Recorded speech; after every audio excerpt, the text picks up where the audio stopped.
Padayon kita sa atong pagpaminaw sa mensahe sa Ginoo nga naisintro sa atong theme nini nga bulan, From Favor to Faithfulness. Og miaging Domingo nagisgot kita gyud mahitungod sa kung tagaan ta og blessing sa Ginoo naagid ni responsibility. Mao nang padayon ta diha sa tuon sa kinabuhi sa mga Israelites as they move forward to Promised Land, a life nga puno sa panalangin, puno sa meaning, puno usab sa kalipay. Padayon kita sa pagpaminaw sa mga pamaagi sa Ginoo sa iyahang paghatag kanato sa mga panalangin. Ang titulo is When God Blesses Us. Kung kita panalanginan sa Ginoo, how should we respond? Unsaon nato pagtubag? Unsay atong tubag kung kita panalanginan gyud sa Ginoo? Ato gyung subayon ang gibuhat sa Ginoo usab sa mga Israelites. Ang atong text, Deuteronomy 8:10 to 18, kung atong subayon ang background ana nga text, ikaduha na nga time nga si Moses nitindog atubangan sa mga Israelites, kini nga takna humana ang wilderness wandering 40 years sa ilahang pagwandog-wandog sa desert kay nagdisobey sila sa Ginoo. Karon nag-decide na pud sila nga move forward. Mo nang si Moses na usab naghatag ini nga pahinumdom, naghatag og hagit challenge kanila as they are about to enter the promised land. So warningan gyud sa Ginoo ang mga Israelites pinaagi kang Moses nga ang panalangin na ay responsibilidad og naapod ni danger nga dala, danger of blessing. O ning atong tanawon ning tulo ka butang nga atong response kung kita panalanginan sa Ginoo. Una, kung kita panalanginan sa Ginoo, moresulta gina sa gratitude. Moresulta gina sa pagpasalamat. In verse 10, ingon diha, when you have eaten and are satisfied, praise the Lord your God for the good land He has given you. Be careful that you do not forget the Lord your God, failing to observe His commands, His laws, and His decrees that I am giving you this day. Klaro gid kay diha nga kung makakaon na mo og maptagbaw ka mo, praise the Lord. Kung makaangkon kamo ana nga panalangin, praise the Lord. Ang Ginoo naghatag og ani nga hagit tungod kay kung moabot na sila sa promised land, perting ninduta gyud didto. Hayahay nga kinabuhi, mabungahon, malipayon gyud og puno sa panalangin material. Ang dugos ba sapa na didto. Nya nindot kayo mga balay nila nga dili sila ang nagtukod, mga tanom nindot kayo free for them.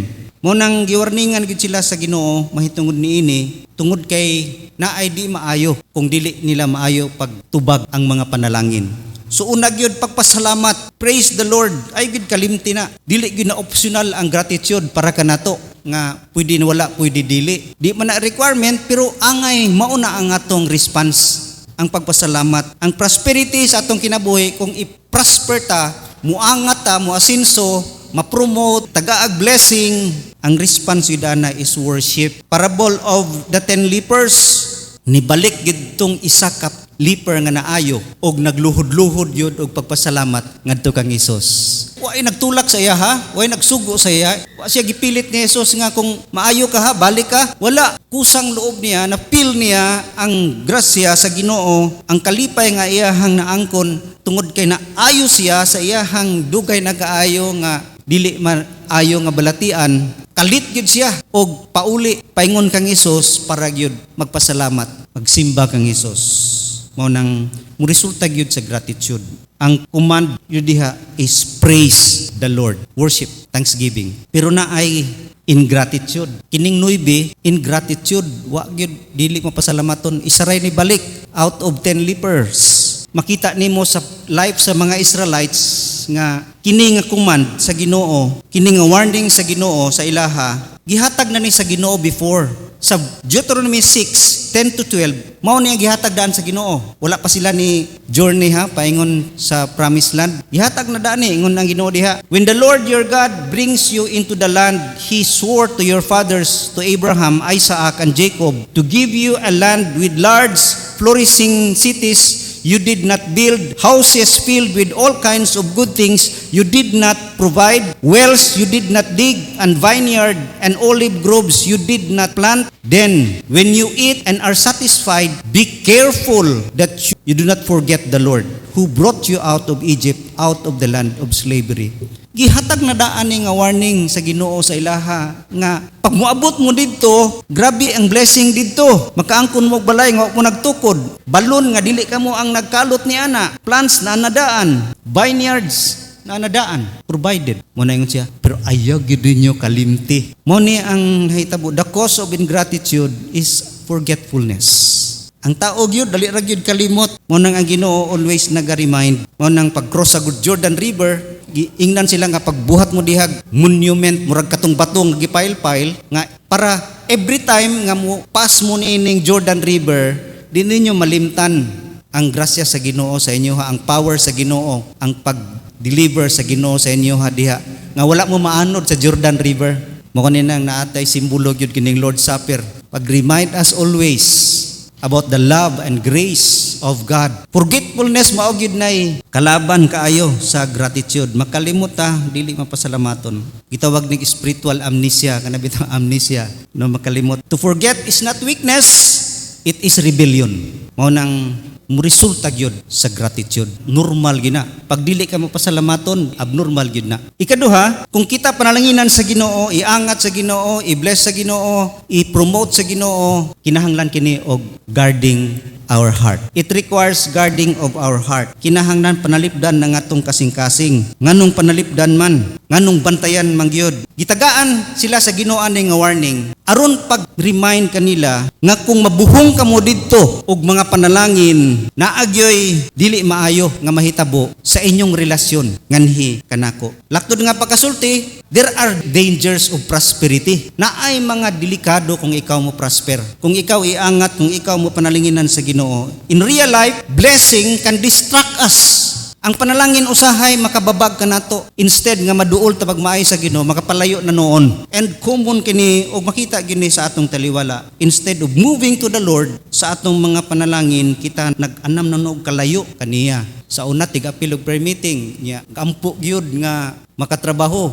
Pag nakatrabaho na, di na tig-apil og prayer meeting. No ingana ang example nga usahay ang panalangin, ang prosperity mahimo na noon nga distraction. Instead nga mas musamot noon ka og ka-close sa Ginoo. Ang prosperity, it can lead to danger and defeat sa atong mga kinabuhi. Mahimo gyud nga mapildi ta diha. The problem is not possession, the problem is perception. Mausab ang atong panglantaw. Mo nang giwarningan gyud sa Ginoo kini sila mga Israelites nga delikado gyud. Delikado ang prosperity, delikado ang blessings. Makita nimo ang blessing sa Ginoo sa ilaha is a test. Naka-learn man sila sa wilderness sa mga kalisod. Nagsapir sila diha sa wilderness kaya nag-disobey sila. Daghay lesson dito, daghay testing dito sa wilderness. Pero mas dako ang testing sa dihang sila gipanalanginan. Usahay moingon man ta nga kining akong mga kalisod karon pagsulay ni, testing ni. Mas grabe pa ang testing kung ikaw naas kahayahay. Mas greater test na sa atong kinabuhi kung kita i-bless sa Ginoo. Kay naay dako nga responsibilidad. It's harder to focus on God sa dihang naatas sa good times kaysa naatas sa hard times. We can focus on God in our hard times. Pero naas kahayahay, murag tuwa tatanan sa mall, nagsuroy-suroy, kay naa ang comfort, mao na ang danger sa prosperity. Mo nang kinahanglan i-guard yun ang atong heart. Kay diha man magsugod yun ang pagkalayo nato sa atong relasyon sa Ginoo. Mo nang una diha gipadayag sa Ginoo to guard our heart, kining garbo yun. Ang blessing kung iangat ka, i-promote ka, i-bless ka sa Ginoo, daghag kwarta, kini ang kasagaran mahitabo. Mahimo kang arrogante, mahimo kang taas, di na ka atong mubo. Pride, ingon diha sa verse 12 to 14. Otherwise, when you eat and are satisfied, when you build fine houses and settle down, when your herds and flocks grow large, and your silver and gold increase, and all you have is multiplied, then your heart will become proud. Ingon diha, and you will forget the Lord your God, who brought you out of Egypt, out of the land of slavery. Mahimo kang garbuso na. And pride can create spiritual blindness. Di nakakakita. Nabitaw atong mga amigo usahay, nadato na, dako na posisyon, politiko na, mga yun kagtabang, di na magkaila. Natural gina. Tungod kay bunga na sa blessing. Mangiangat ka sa Ginoo, naagid na. Tungod kay naay deception nga mahitabo, nga ang mga panalangin, ang mga success nga nahitabo, bumika na sa imong paghago, isa na. Muna ingon diha sa verse 17, you may say to yourself, my power and the strength of my hands have produced this wealth of me. Muna ingon na sila sa Ginoo nga, pagbantay gid mo. Kay sa dihang dito na mo, muabot gid ni nga nasa inyong pangunahuna nga nganong ni ako karon, nganong nakaangkon ko aning panalangin, tungod na sa akong pagpaningkamot because of my strength. Niabot pud na tungod kay lakas ko sa Ginoo. Paboran gyud ko sa Ginoo kay lakas gyud ko niya. Ang credit na dili na sa Ginoo, tuan na ngadto kanato. We take credit sa mga wealth nga atong naangkon, sa mga kadaugan nga imong naangkon. Tungod kay ikaw maayo, may strategy sa business, may kaayo sa imong pagpaningkamot. Mawala na ang Ginoo. Munang pride. Munang giingnan gid sila sa Ginoo, pagbantay gid mo kay moabot gid na sa inyong hunahuna. Munang do not let blessing muadto sa imong head, kinahanglan diha sa imong heart. Kay ang head, murang ingon nga, mapuno tag hangin sa head. Spiritual blindness, di ta ka matikod ana, bantayan gina siya. Muklaim gid ta, tungod na sa akong paghago gid ni. Ning kamot mo ko nag-eskwela man kog maayo, nakabot ko ani nga kurso. Nganong nang ako karon, nakabot ko ani nga posisyon, nahimo kong manager tungod na sa akong paningkamot. Muna ang gipadayag dinhi sa Ginoo nga be careful nga dili na moabot nga panghunahuna sa inyo ha. Tungod sa imong cleverness o sa imong worthy, you are worthy to receive it, delikado sa atong kinabuhi. Mo na makita nato what defines us in the society. Sa society, unsay mailhan nila sa tao nga niangat, sa tao nga gibless, sa tao nga na-promote, sa tao nga nakaangkunan na nga posisyon. It is what they do. Sa ilang gipangbuhat, diha pod mabase unsay naa sila. Pagdaghang kag kwarta, dako kag balyo sa katilingban. Pag wa kay kwarta, wa kay nahot, di ba? Makita nimo na. Wa kay power, wa kay nahot. Mo nang kanang manaa sa otoridad, mailan na sila karon pero mawa na diha, wa na pud na, sibilyan na pud na. Kay ang tao gyud nagtan-aw sa words sa usa ka tawo, unsay naa niya. Dili kung kinsa siya, not his character, pero kung unsay naa niya. Mao na ang ma-define, makita nato na sa atong taliwala. And that is pride. Tungod ana, wasta na ka, tungod na sa imong posisyon, tungod na sa imong kwarta. Money is power. Mao na karon ng atong gobyerno, mapalit gyud tanan. Bisan pa ang justice mapalit. Mao na it's very easy to allow our success nga moadto kita sa pride. Pride grows when comfort increases. Ikaduha nga kinahanglan nga to i-guard ang atong heart, dili lang pride. Ang resulta usay sa blessing, mas self-sufficient ta. Ang atong pagsalig tuana sa atong blessing. Nana sa imong ranggo, nana sa imong kwarta, nana sa imong posisyon, mo nang di na kay kamo salig sa Ginoo. Dakon ko kwarta, masakit ko. Na ako'y milyones, patambal ragod ko. Di na kay tatig-ampo, kay naaman. Remember the parable of the rich fool? Kita niya nga, nagdako naman ang iyang ani. Insya, gubaon ako na akong daan nga budiga. Maghimo kog bag-o. Kunya, sige na lang kog kaon, inom, tulog for many years. See? Nagsalig man siya, kay daghan na iyang abot. Bisan pagpila ka tuig, dili siya mawad-an. Mo nang delikado sa blessing. Kay mahimo usay kini nga self-reliant na ta. To think nga we can manage on our own without God. Mo nang sa 1 Timothy, ingnan ni Paul si Timothy, 1 Timothy 6:17, command those who are rich in this present world not to be arrogant, nor to put their hope in wealth which is uncertain, but to put their hope in God, who richly provides us with everything for our enjoyment. Kay usahay kung daghan na tag posisyon, daghang kwarta, ang atong paglaom to dito, adik ko mamatay oy, daghang kog kwarta. Mo nang mahitabo sahay nga gi-warning kita sa Ginoo, ayaw gyud kay ang imong heart bantayan nimo, ma self-reliant ka, sufficiente ka. Di na kay ka tawag lang kag Ginoo kung naas kalisod na gyud, di na makaya pero pwede pa, ay mamanage man nimo. Mo nay delikado, self-sufficiency. Then also contentment and complacency. Ang panalangin, makahimo ka nato kontento. Dili na kontento sa kwarta or sa bahandi or sa material things. Kontento ta sa atong spiritual things. Di na kay ta magtan-aw sa atong espirituhan na kinabuhi. Puno man ka sa material nga butang. Magkontento ka sa good times, no? Good things. Nga kini nga kontento, di na kay ka mo long for walking with the Lord every day. imuha okay na ko para sa mga Israelites. Labi na katong pag-abot kinila sa promised land, control na nila tanan, pildi ang mga Canaanites. Nya naghimo sila gobyerno, sila nagyud nagdumala, perting hawuran na gyud sa mga Israelites. Kontento na sila, ano man tay laing nga naa pa untay kuman sa Ginoo sa ilaha. Pero wala na. Kontento na ta diri, hayahay na ta diri. Nakulong sila sa luxury. Perting hayahayan na ilang kahimtang, kontento na sila diha. Mo nang numbness to our constant need to keep walking with the Lord. Di na kay ta dasig nga mo lakaw gyud step by step diha sa Ginoo kay tungod aning contentment. And contentment will lead us ining ikaduha, complacency. Kumpiyansa na ta. Di na ta careful kayo sa atong spiritual life. Mo nang ang comfort weakens our commitment.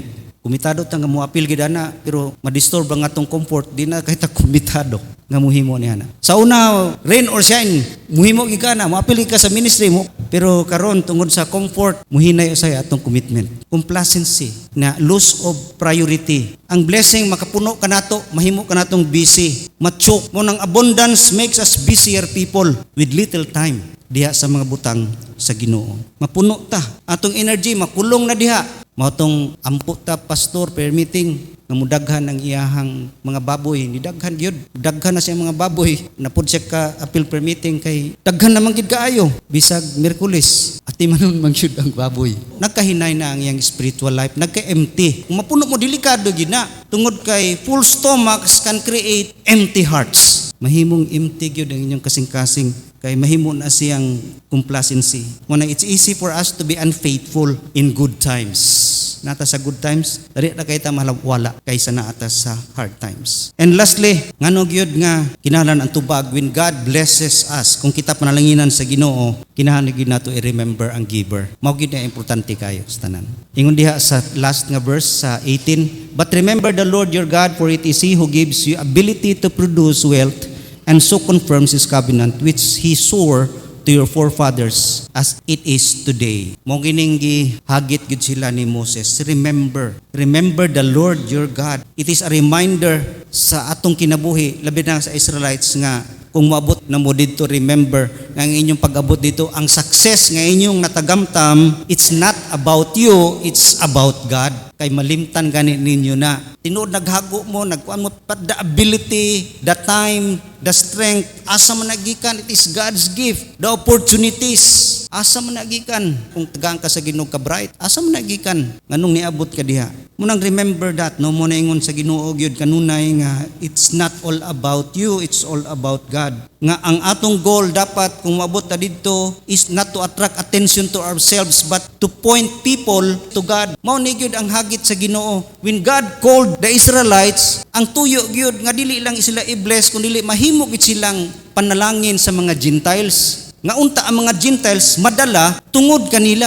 Nahimo naman noon silang kapandulan ug nisagol man noon sila sa mga Canaanites. Mo ni dako nga problema sa mga Israelites. Nga angay unta pag sila asinso na ang banta sa tao dili sa ilaha nga maayo gid sikuan didto unta paingon sa Ginoo sa kamaayo sa Ginoo. They are supposed to be promoting God matag area sa ilang kinabuhi. It is to advertise God, not themselves. Mao nay danger gyud kayo. Mo nang hatag gyud kini nga kuman nga remember nga it's all about God. Give bless ta na ay responsibility for a greater purpose of the blessing. Naagyo dako kaayo nga purpose ka na nga panalangin. Mo nang kinahanglan gid na i-maintain. Mo nang kung kita panalanginan sa Ginoo, it's hard to maintain ana nga level. Naa ka sa gitawag nato nga heights. Asa ta gi-place sa Ginoo, gipaangat ta sa Ginoo, gi-promote ta ang lisod para sa mga Israelites. Lisod i-maintain ana nga level sa ilahang heights, spiritual heights nga gibutang sila sa Ginoo diha. Obtaining divine elevation mo na kita. Gi-lift up ta sa Ginoo, nata diha gi-elevate ta. But maintaining ni ana nga elevation, maoy pakyas ang mga Israelites.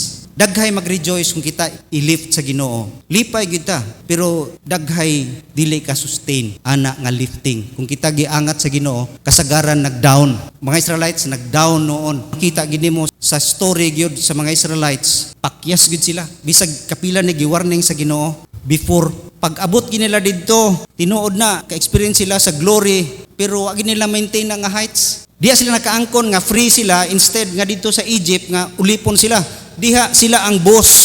kanang pinakataas ginila na nga naangkon nga posisyon as a nation. Sila ang tag-iya. Wa nila na maintain. Unsay nahitabo, imbis ang kuman sa Ginoo sila pamatyan na tanang Canaanites, wala lagi pamatay. Nasagol na noon sila didto kay ganahan sila sa worship sa mga Canaanites.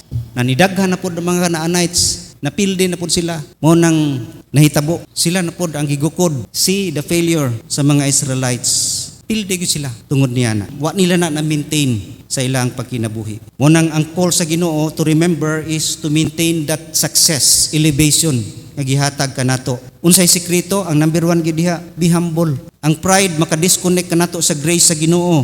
Si King Uzziah gilift up sa Ginoo pero nahagbong siya sa distraction kay nahimo siyang garbuso, nahimo siyang proud. Pride invites resistance pero humility attracts free grace. God gives grace to the humble pero dili siya ganahag pride. Ikaduha, be dependent. True success is sustained only when we abide in Christ. Mo nang when we abide in Christ, recognizing nga apart from Him we can do nothing, mo na nindot kaayo. I am the vine, you are the branches. Kung mubulag ka kanako, kung ikaw lang, you can do nothing. Muna kung atong ibutang gitong kaugalingon nga dependent kita sa Ginoo, bisag naa, bisag puno ta, dependent lang gyud gyapon ta sa iyaha, sa iyang paggiya o sa iyang pagmando o sa iya gyapon ta mangayo. Deeply rooted in that relationship, drawing closer to Him, mao gina ang nindot nga tubag nato. Be dependent diha kaniya. O kini ang pinaka-importante pod, be obedient. Tinumanon gayud.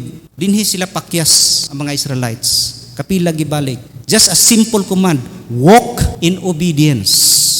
Very simple, pero lisod kaayo, no? Bisag kita, lisod ang pag-obey. Second time, third time, no? Bisan pag-tagan sila, pag-remind sila nga, remember, giunsa mo, gibuak ang dagat, nakaagi mo, ang Jordan River gi-close, wa mo'y pagkaon sa desert, ulan ug mana, ang inyong mga sandals, wala na nga pudpud. Remember that, sa mga blessing, aghatag sa Ginoo sa inyo, ha? To make you obedient. Pero wa, gyud sila, kung patalinghog ni ana. O nang walking in God's way is the greater blessing. Mo nang kamaturan. What is true blessing? Obedience. Once you obey, malampuson gid ka. Kung follow lang kita sa Ginoo, perting duta gid ta sa kinabuhi. Mo nang kumayon tag the greatest blessing, obedience. Ang pagtuman gyud, pagsunod gyud sa pamaagi sa Ginoo. Saul lost his throne. Si Saul gihimo siyang hari sa Ginoo, pero he failed to obey completely. Amoy nakabagsak kang Saul. Si Daniel na sustain ang iyahang kinabuhi nga giangat sa Ginoo,